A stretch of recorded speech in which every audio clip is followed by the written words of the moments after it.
And we are back at Up North F4 today with Jill and Lois joining us today. Thank you, ladies, so much for coming on. Well, thank you for having us. So tell us a little bit, Jill, you have a story to share with us, so tell us a little bit about that. Yes, in 1983, I had issues with my tuberous sclerosis complex. It affects the kidneys, brain, other organs of the body. And so then I was having issues, didn't feel right playing softball that spring, so I went to the doctor and they were doing tests and found out I had a mass on my right kidney and they had to remove it. So since 1983, I've had the one kidney and now that one's on its way out. So I'm going to be having to go on dialysis eventually, shortly, before they set me up. And I hope to avoid dialysis, but I'm asking for some people out there to please give it a thought of donating kidney and reach out. Yeah, Jill, you're not taking this news lying down because you are all out there. We've all seen the signs around town. Lois, you've seen them as well. And there's been quite an outreach to find you a kidney donor. How has that reach gone so far? Well, people have tried, but I'm O positive, and I'm looking for a living donor because I'm on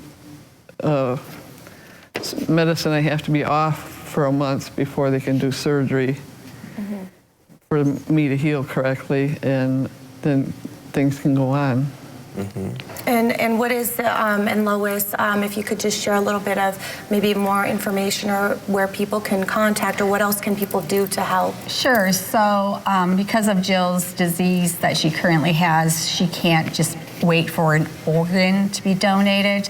So we need a living donor. And if you go on to the Mayo Clinic site that you just recently saw, you go in there and then you register and answer questions, medical questions.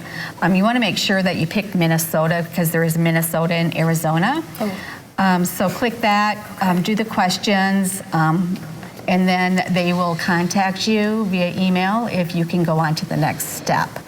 Unfortunately, we come from a large family, and due to medications or health issues, none of us are able to donate. So. Jill, you're putting a face on an issue that's nationwide. There's many Americans on the donor registry who need donors, yes, just like yourself. And you put a face to that, someone normal just like us who needs help, right? So as those people who are watching who could possibly be a match, what's the first step in finding out if they could be a match? Maybe Lois can help with that question too. Sure. Again, go to the site, register, put in your medical information. Then if you qualify, you can go on to the next step. They contact you, do some more questionnaires, and then you can do some medical sample, in regards to blood tests and all that other stuff that is involved. Even if you can't donate to Jill, if you donate to anybody, Jill could qualify then also to get one sooner. For that. You don't think of that often, but there you go. You have that. Correct.